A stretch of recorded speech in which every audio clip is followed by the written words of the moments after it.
What is going on, everyone? Welcome to another Bucks on Deck podcast episode. I'm Anthony Murphy. With me, as always, Nola Jeffy. Nola, what's going on, man? How's your day?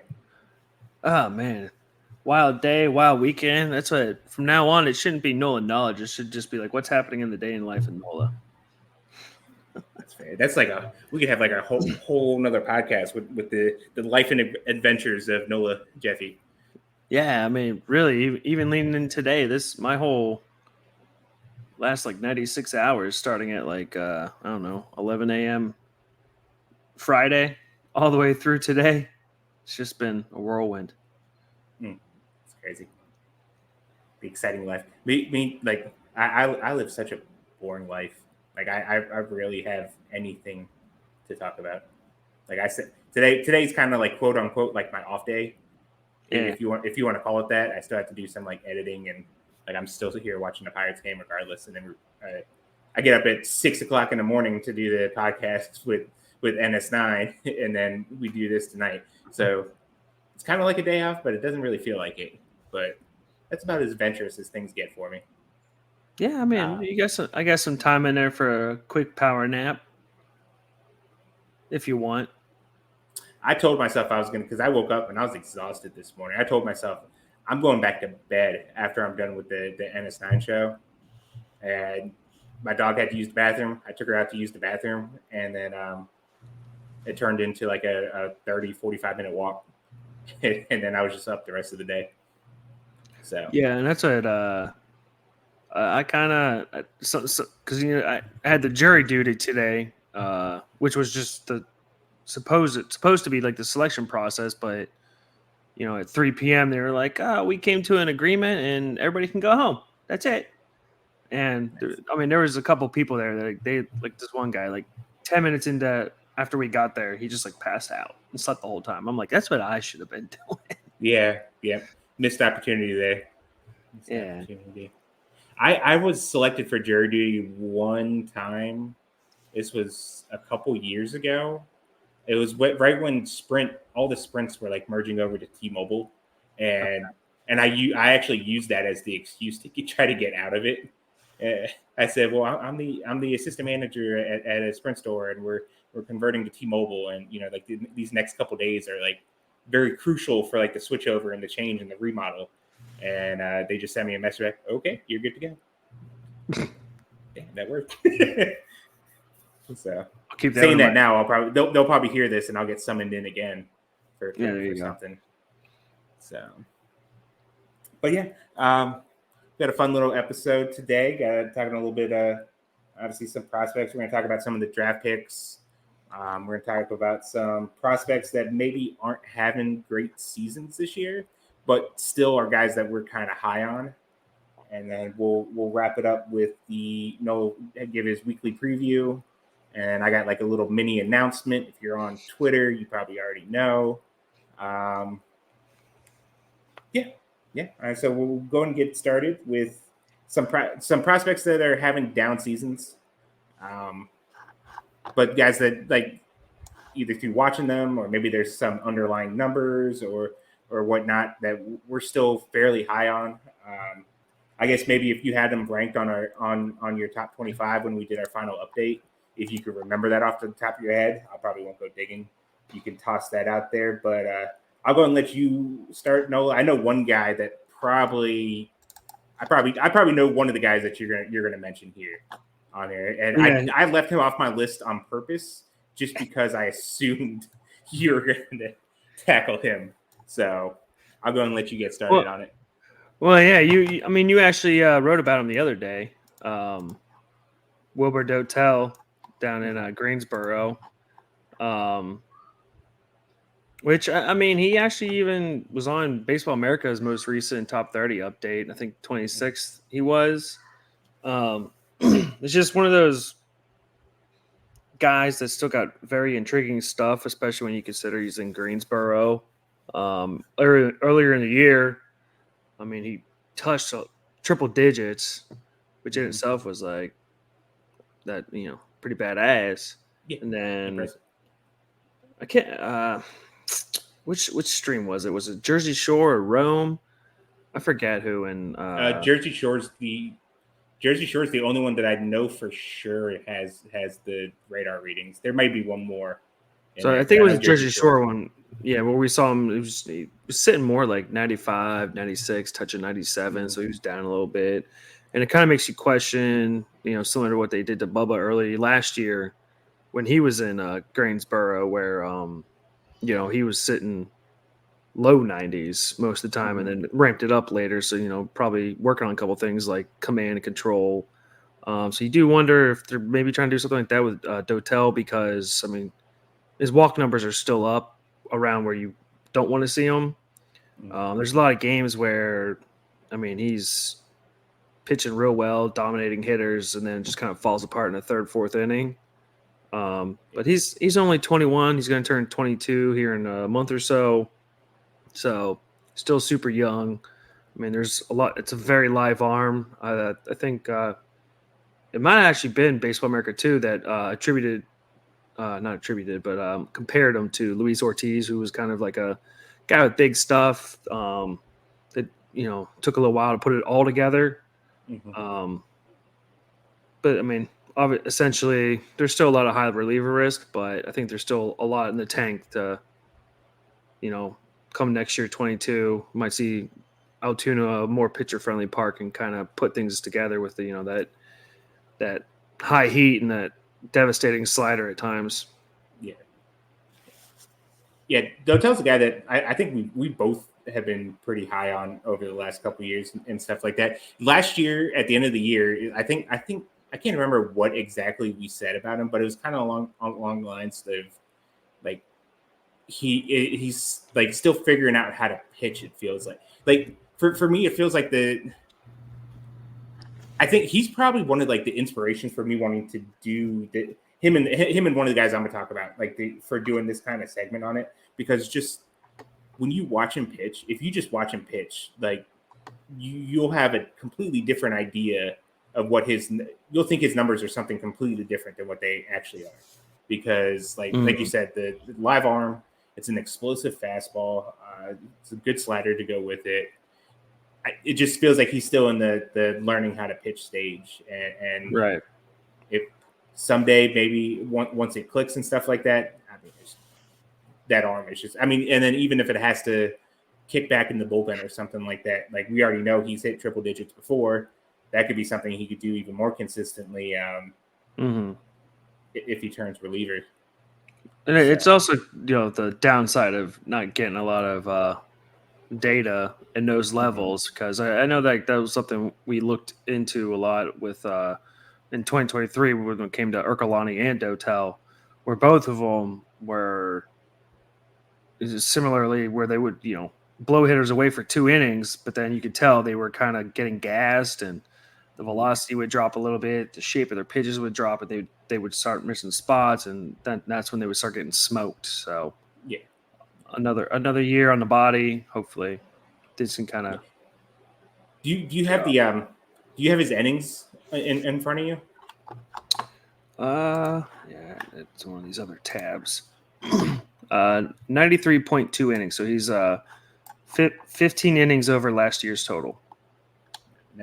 That's a pretty good increase. What we got 3 weeks left, I think. On its 3 weeks left, 3 weeks left in Greensboro season, I think. So sounds about right. And then they will be in the playoffs. So it'll be interesting to see how they kind of manage around. I wonder if they start sending up maybe like a pitcher or two from Bradenton, maybe to just eat an inning or eat a game or something like that, make like a spot start, just so they can rest some guys.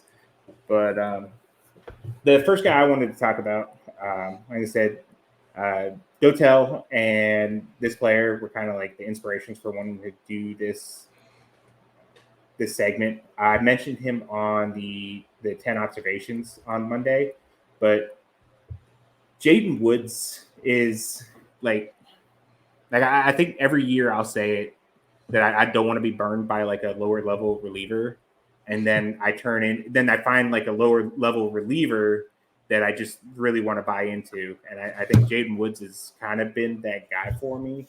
I've mentioned, like he was one of my favorite players that they had drafted last year.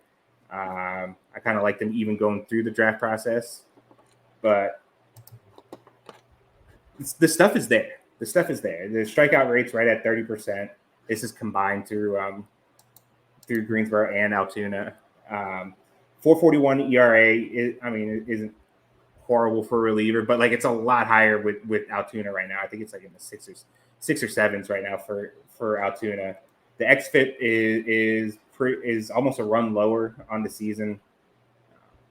I'd say the strikeout rate's right at 30%. Fastball, one of the games that we were able to get like a velocity reading on, like it got up to like 95, 96 at one point. Mm-hmm. Like during I think it was like spring training, one of the guys from Baseball America was down there, and they were able to get some like pitch metrics off of it, and it like 17, 18 inches of induced vertical break, which is good. Especially from his arm slot too. Yeah, from the arm slot, and then the slider, and then like one of those games he even flashed like a pretty good changeup too. That got a couple whiffs too. So having like a third weapon out of the bullpen like that is pretty clutch. So, like I said, he's a reliever, AA reliever right now. Those guys are always super risky, but you just watch him pitch and you kind of see the stuff there for him to kind of be more, to be something, to be an actual guy who could move up further. So, yeah, I was but yeah, because his FIP and xFIP are actually both lower in AA than they were in high A. And I think not that it absolves him of the ERA, but I think a lot of his runs too have been inherited runners scoring when they bring in like JC Flowers or someone else after who gives up a bomb. Yeah. But yeah, I had kind of hopes that there was a possibility they might try him out as a starter, and yeah, me too. Part of me was still wondering if they would consider it, just seeing as every time he pitches, they seem to at least attempt to get 2 innings out of him, 2+. Mm-hmm. But with when he came out of the draft last year, there was a lot of, I don't know if I want to say hype. When he first pitched in Bradenton, there was like, oh, he's actually, just he's filling the strike zone, throwing a lot of strikes, and even the changeup was one of the issues they talked about in his draft scouting report. And yeah, it had something like a 40% whiff rate, something stupid last year in his limited time in low A. But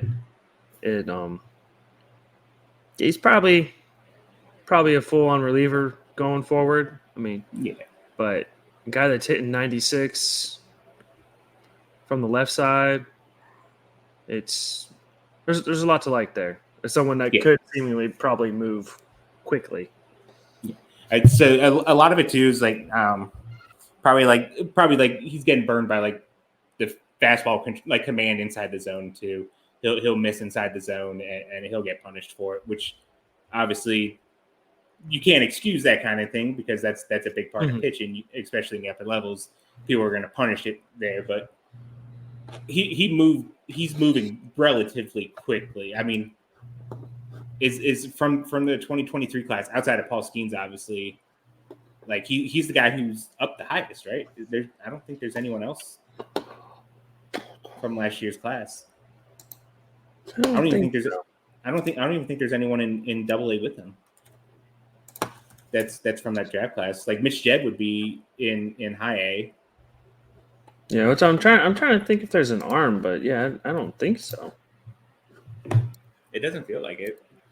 I could easily just be forgetting. Probably. I was gonna quickly look it up, but this website being I got it. I think I got it pulled up. Skeens, Jed, Meath, Forsters in a different. Yeah. I mean, Riley technically is in AA, but in a different organization now. Yeah, I think. Oh, that's probably the name. McAdoo's. Yeah, that's why we can't remember because they all got traded. Okay, of all the guys left in the organization,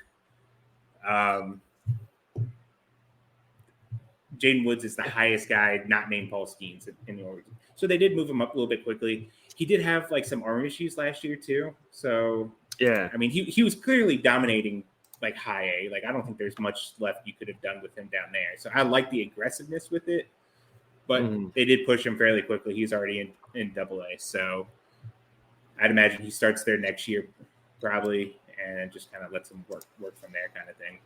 So I like it. Yeah. Did you have a second name on there, or was it just Dotel so far? Well, I guess I'll do an honorable mention. Okay, I'll say Lonnie White Jr. That's right. He's. That's right. I know that too. I just still have high hopes for him. He's a batter where part of me is like, man, I really wish they could get a different hitting philosophy into the minors than what they've been doing, and I feel like he could maybe take off because there's times where like he looks like he's making good swing decisions, being patient, and he'll just barely miss hit a ball, or he'll just hit an absolute rocket right at the second baseman, or the second baseman makes a dive and grab or something. But then one of those stretches where he's whiffing at sliders 10 feet off the plate, and you're like, well, why are you swinging at that? And just how athletic he is, the speed, the power, the combination of everything is just it still feels like just too good to give up on. Yeah. And I think I Lonnie was one of my favorite plays out of that draft class. And like we've put it before, like this year would have been his draft year too. So I'm still willing to give him time and stuff like that. Like now, granted, like I'm willing to throw this year in the trash and then like keep an open mind going into next year. But he's really gonna have to like get going next year, or else then it's gonna be an issue then if this is still a problem next year for him. But like you said, he has all the tools. It's just got to start doing something at the plate. Better swing. Got to start swinging at better pitches, holding off on the bad ones. Consistency. That's the biggest thing with kids down there in the lower levels. You got to string those kind of streaks multiple days in a row if you want to see the next level. So yeah, that's how. Yeah, we can only.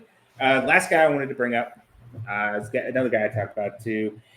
I guess he hasn't had a horrible season. He was it looked like he was starting to put things together before he got hurt.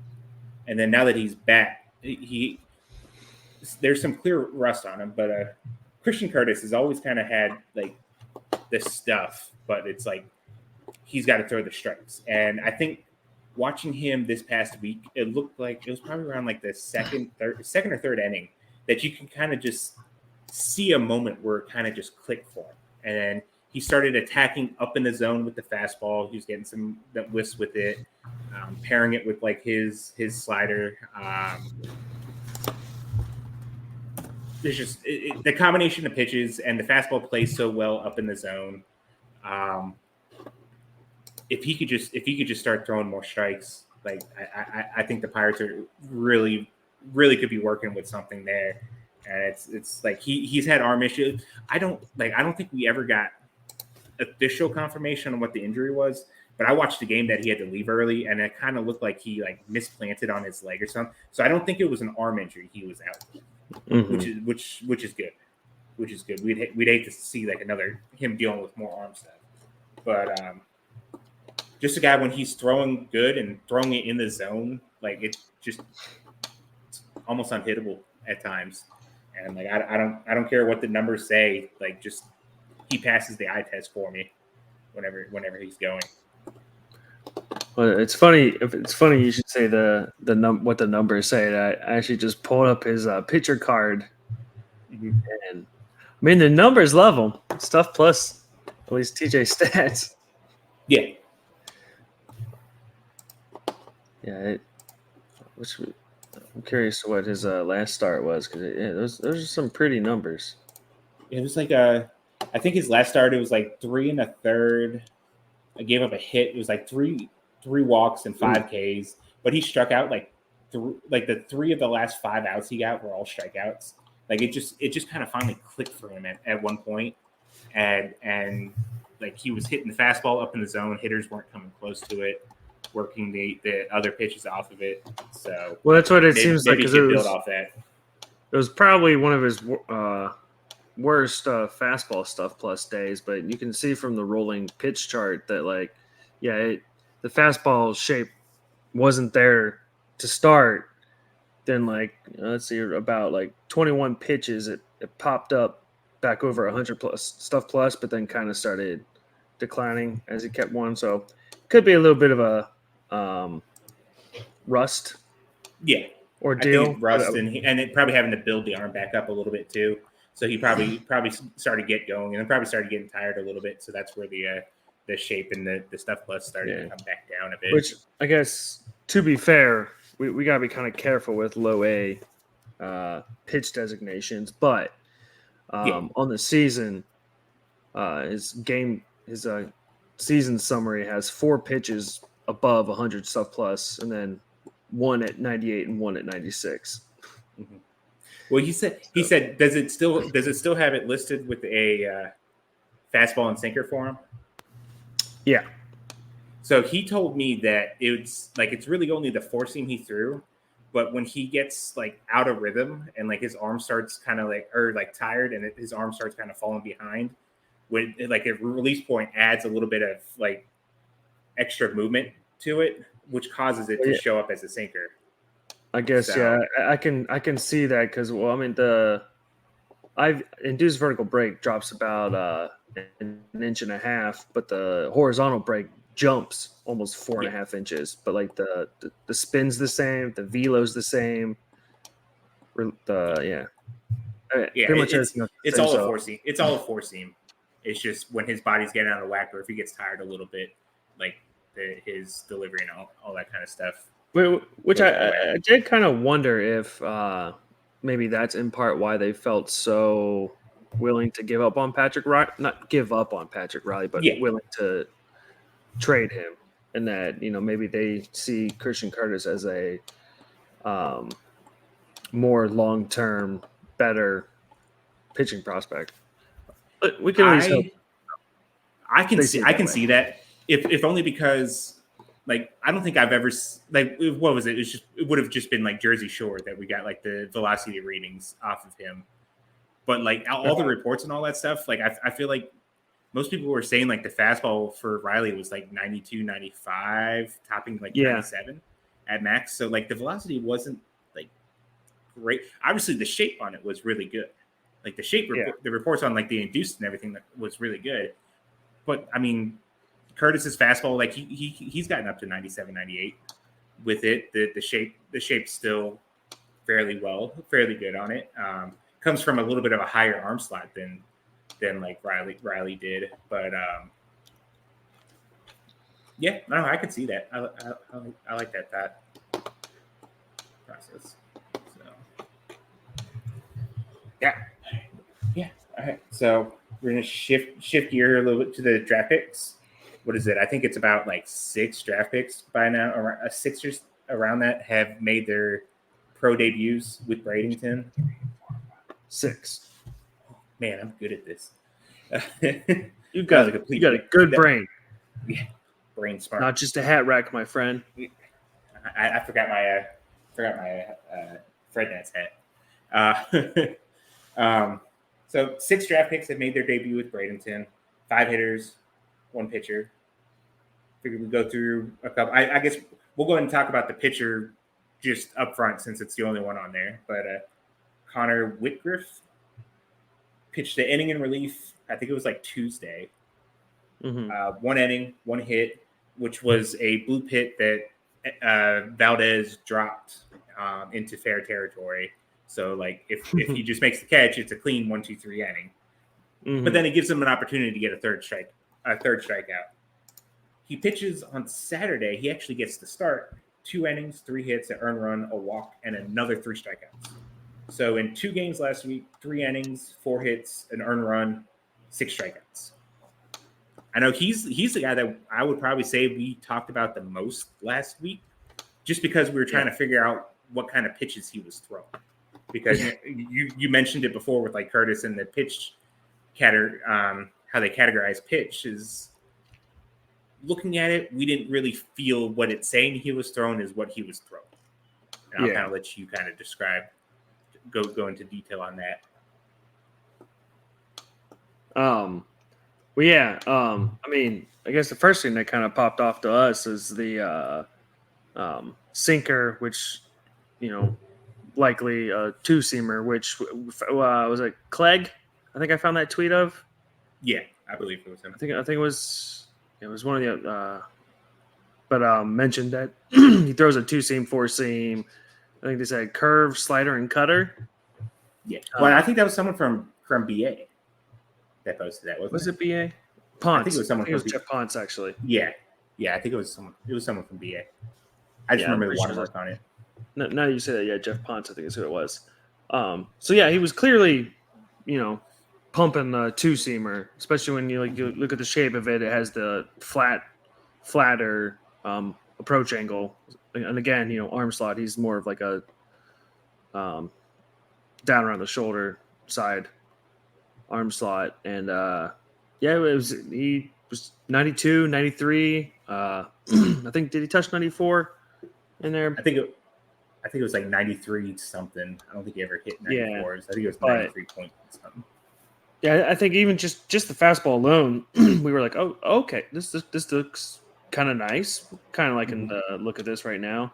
And then in terms of designating pitches, it said he was throwing a four-seam, but I guess when you look at all the metrics, not even metrics, just like the generic StatCast, like vertical break, horizontal break, and all that, the pitch was about 3 miles per hour slower than this two-seam. Mm-hmm. It had like 29 inches of vertical break and 4 inches of horizontal break, and it was like pretty sure that's not a four-seam. Pretty sure that was the cutter. Yeah. So it seemed like he was going more sinker, slider, change, and cutter. Although the slider was what we were discussing the most because we couldn't really figure it out what it was. Mm-hmm. So kind of settled on a slurve because it was like 81, 82 miles an hour with like a lot of it had a lot of like sweep to it with it. But you said like on StatCast it had quite a bit of like the vertical break too on it. Well, yeah, and the RPMs were like 2,800 almost. Mm-hmm. So it had the what's the word I'm looking for? Not, I guess, variables. It kind of had the variables of both. Where so it's best we could best I could surmise was he's throwing a slurve, which is fine. I tell you what though, those left-handed hitters that he threw it against, they were not close. No. They were not close. That was and we got to see, obviously when we watch the stream, we see it from behind home plate. Eric Berlin was at the game, and he got it from like behind home plate.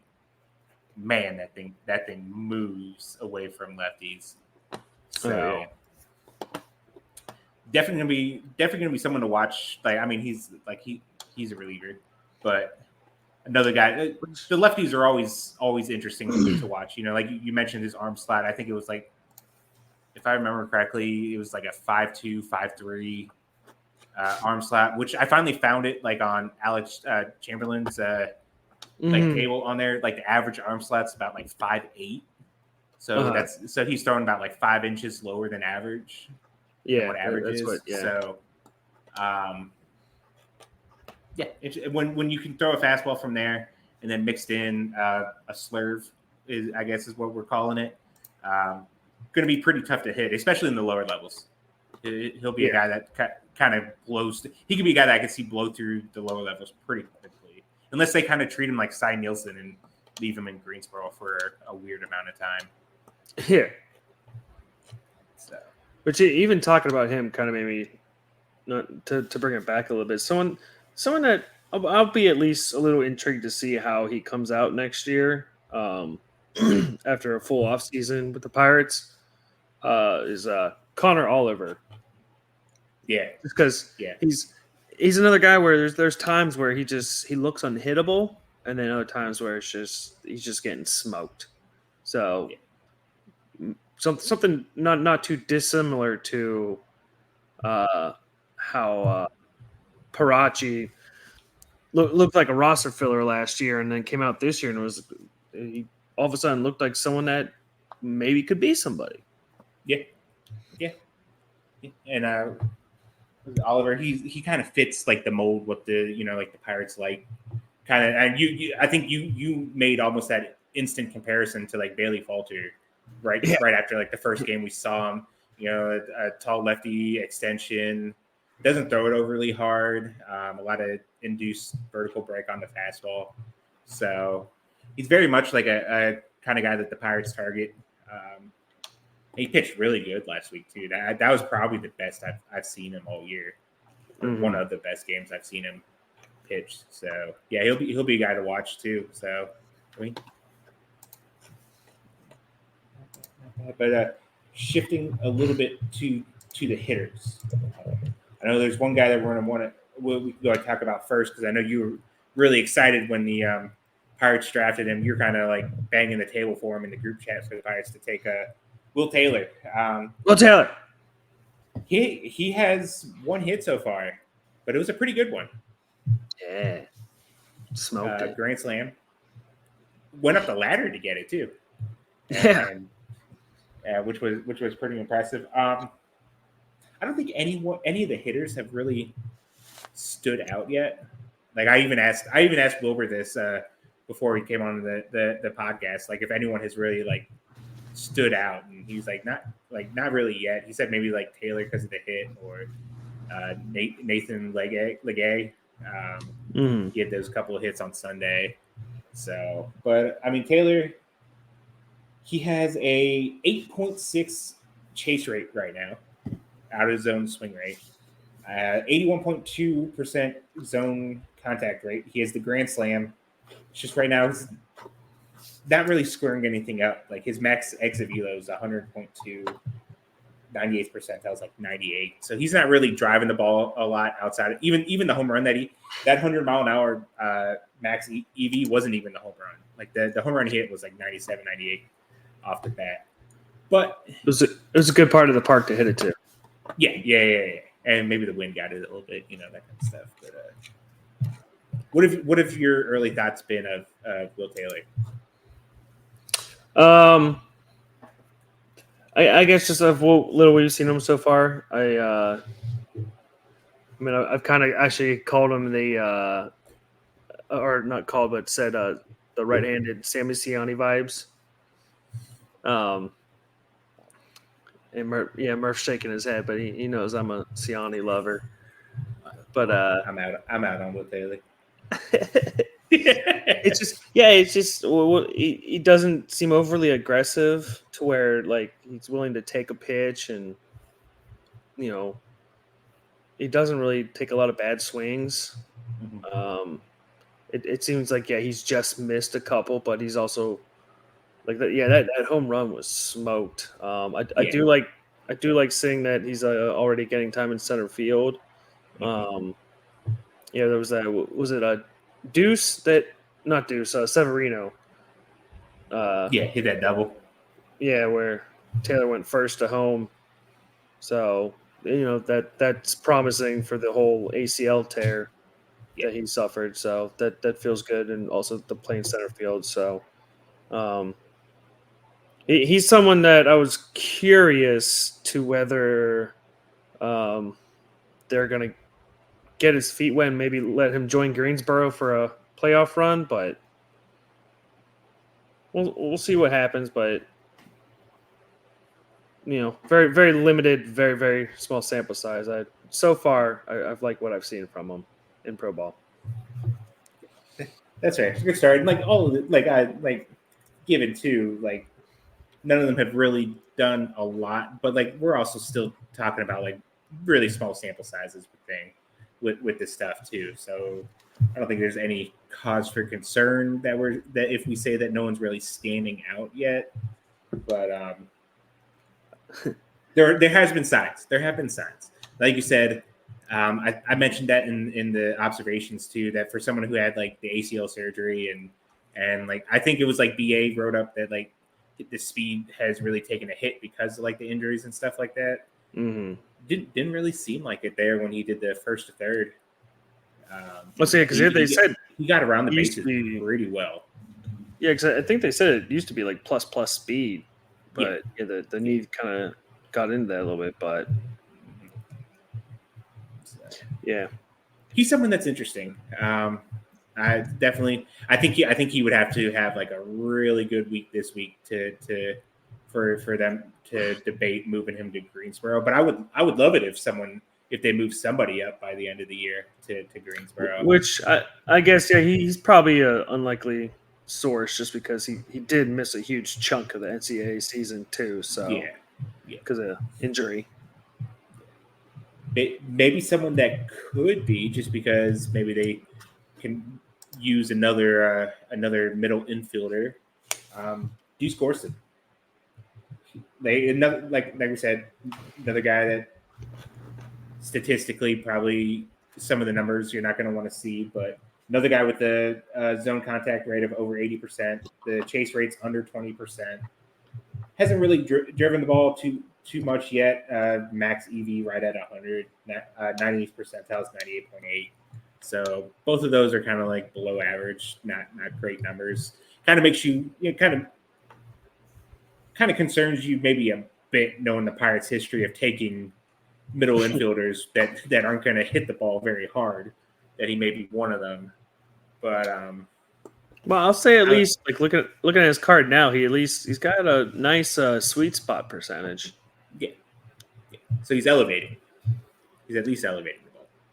Yeah. So, and like you said, small sample size. Maybe as he gets comfortable with the level and stuff like that, he'll start driving the ball. And if he's already elevating it, that's the first piece. And a lot of time we see that a lot in Bradenton, where guys are hitting the ball hard, but they're not really elevating it. Like Omar Alfonso was pretty big culprit of that. Like his exit velocity numbers are like off the charts constantly. Yeah. It's just it never gets off the ground too much. So, so he's another guy that's kind of been interesting. I mean, he had that one double down the line that was good. Was there any of the other guys too that kind of stood out to you? I don't know if I want to mention Berg for the wrong reasons. Yeah, he's had a rough start. Like his first couple games, he had that inside the park like grand slam, which really that was because like the defense, like how I don't know how it happened, but he overran the ball. Yeah, but he looks like he's just anything. There was a point, the one game it was like any ball just thrown towards the plate, he was trying to he-man it. Yeah. He definitely looks like he's pressing, and he's definitely having some issues adjusting right now. So we'll kind of see how that turns out on there. They're kind of committed. They're committed to getting him playing time because they put Justin Mickness on the development list, and so they're just kind of rolling with two catchers right now. So they're committed to getting him playing time. Pride of Kent State. I thought that was you. Yeah. I've retired. You've retired from it? Yeah.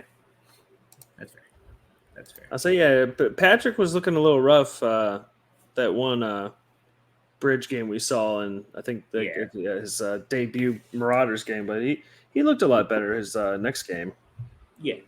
He's drawn a couple walks. I will say, like even until it looked like Berg was starting to press a little bit, it looked like every of the like at least college hitters that we've seen a couple like the where we saw Eddie Reinders in the one bridge game, but they've at least shown somewhat of the ability to be willing to take a walk. So I think that's just about all of them too, because like even Ian Farrow too, like he showed some patience before he hit that like double and stuff like that. So there's some stuff with they have some of the intangibles that you want to look with their plate discipline and whatnot. So we'll see how it goes. Yeah, no. I was actually kind of surprised Farrell hasn't been called up yet.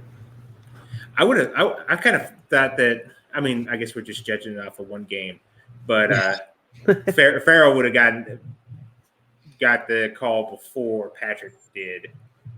Well, considering age and he hit that ball 111, 112. Yeah. So I mean, maybe we might see him before the end of the year, but yeah. I wouldn't be surprised if maybe we see like one more name. I wouldn't imagine we see too many more at this point. I'm probably guessing we may not see any pitchers now. So probably just hitters. This probably seems like a good amount of hitters. Every hitter they call up, they either got to send one down or move one away. Yeah, so developmental list. Yeah.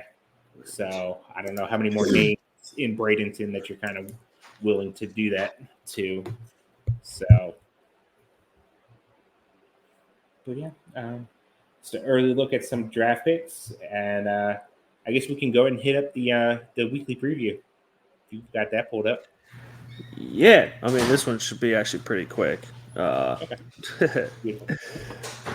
All eyes are at this point going to be on AAA, in part because the Indianapolis Indians went on a 6-0 streak, sweeping the St. Paul Saints. And then this week they're going to be taking on the Columbus Clippers, who are the team they're trying to catch, which is the Cleveland Guardians AAA affiliate, who have 11 of the 11 of the Guardians' top 30 prospects. 10 are healthy because Daniel Espino's out once again. But Chase DeLauder was just promoted after hitting home runs in 3 straight games to the already first in OPS offense in the International League. But then you also got Kyle Manzardo, other top 10 guys, Angel Martinez, Juan Brito. Then a little further down, George Valera. Andrew Walters was a 2023 draft pick with a Miami closer. He's already up in AAA. So this is gonna be a fun week to watch all our favorite arms up in AAA. Bubba, Harrington, maybe Ashcraft will come back. Burrows. This will be a good week for them to ramp it up and good test. Push for playoffs. Yeah. Then Altoona, they're playing the Richmond Flying Squirrels. In Richmond. San Francisco Giants, AA team. They only have 2 of their top 30 prospects. But Baby Bednar, Will Bednar is still there. So we have that. So unfortunately, neither team is in a playoff hunt. Both are double-digit games back. So my hope is that maybe the Giants will push Bryce Eldridge or Joe Whitman up to AA, make it a little exciting. That'd be fun. Yeah. Then Greensboro, after getting it handed to them against Bowling Green, get to take on the Asheville Astros high A team, who also is in very prospect heavy. But Walker Janik, first round draft pick of the Astros this year, catcher, he's in high A. But also there's this Kenny Gomez, a 19-year-old Cuban international signing from 2022. He recently got promoted. Interesting outfielder. Only 5 games, but 874 OPS in high A. Then Bradenton, what had normally been one of the better matchups to pay attention to. The Lakeland Flying Tigers, Detroit Tigers, low A affiliate. Unfortunately, everybody's been promoted. I I think I looked and they've only had one total Tigers prospect or draft pick debut so far. So yeah, Max Clark's gone, McGonagall's gone, which McGonagall's got a hamate injury, so he might be done for the year for their high A team. Yeah, so there's this Jack Penny, who was a 5th-round pick out of Notre Dame this year. He's only draft pick to debut for the Tigers so far, and he's 2 for 5. So he basically just debuted. So let's get Bryce Rayner up there. Yeah, that'd be fun. That'd be nice. Bryce Rayner and Connor Griffin, head to head. Yeah, they should do it. Do it. So yeah, from a prospect standpoint, I mean it's kind of light, but hey, AAA playoff hunt against the division leader. Good lineup. Some of the top pitching prospects now. So yeah, arguably the top 4 pitching prospects in the system if Ashcraft comes back. Yeah, that would be fire. Granted, that would most likely be out of the bullpen, but Yeah. Makes sense. Okay, well, yeah, fun, interesting week. I'm watching Indianapolis way more than I usually do, which is fun. I know, right? They're actually exciting now. They actually have prospects there, so that's fun to watch. But as we wrap it up, you got any Nola knowledge for us? No, per usual. No, per usual. No. How about just along the lines of if you got aspirations, keep on keeping on with what you want to do, what you love to do, because eventually things will work out. Yeah. Speaking of that, it's a nice little segue you got there. The little announcement. If you're on Twitter and you follow us, you probably know by now. But I'm going to be doing some freelance added work on DK Pittsburgh Sports.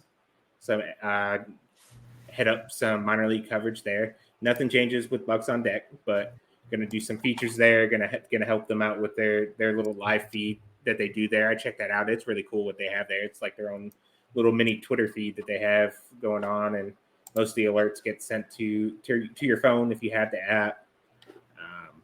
So going to be injecting some minor league stuff in there. Going to be doing some features and stuff like that. So yeah, I'm super excited. Nice little opportunity for me. Nice little opportunity maybe to help grow the site a little bit. And so look forward to that. Still going to be working to that the next couple weeks, I guess. It's gonna be exciting. Looking forward to this. Yeah, I'm happy for you. You worked hard for it. As someone that actually knows how much time and effort you put into it, especially back when you were working a full-time job on top of a second full-time job, basically. Yeah, it felt like it. Thankfully Boost Mobile, I pretty much didn't have anything to do all day, so I was able to just sit there and I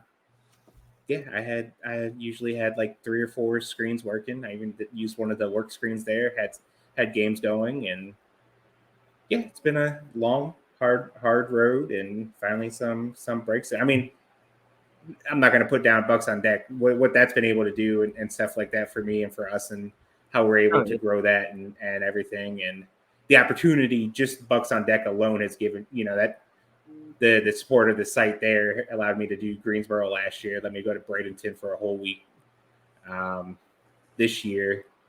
So, but yeah, everything's kind of shaping up the right way. All the work. So I'm looking forward to it. And who knows what could be next after that? Anything. We'll see. Anything's possible. Nola, where can people follow you on the social medias? They can find me at Nola Jeffy, NOLAJEFFY. Usually just talking shit. That's fair. And you follow me on Twitter at _Murphy88. Subscribe to Bucks on Deck Substack. We're doing real well. We're what is it? We're 2 months or 1 year and 1 month in. Getting ready to wrap up our first full season of coverage, and I'm excited to what's next. We had what was it last week? We dropped our final top 25 rankings for the season. I'm looking forward to not having to do one of those for a while. I guess unless we do the book again, which then that's 50 or 60. We sent in 60 names last for the book, right? Was it 60? I think it was more than 50. I think. Well, yeah, no, maybe we did set. Maybe we did. I think we sent in 60, but the book itself went to what, 75? Yeah. I think they added in some other reports. Yeah, I think Wilbur just threw a bunch of names together that didn't make the list for it. But yeah, I'm looking forward to not having to do one of those lists again, probably till next year. So, subscribe to the channel, have a look in. Ryan had an article last week on Malcolm Nunez. He has a couple other things coming out between this week and next week. I think he had a chance to talk to Bubba Chandler. He talked to Thomas Harrington. Was he up? No, he talked to Nick York as well. So he talked to Nick York and Bubba Chandler. So he'll have features on those coming out the next couple of days. I have a video breakdown article of somebody. Huh? So that's going to be some good stuff. Yeah. Got a video breakdown coming out of somebody. I haven't decided yet. And then I'm working on something else on Michael Kennedy and Christian Curtis. So those will be out within the next couple weeks. And yeah. Thanks for tuning in, everyone. And we will catch you guys again next week.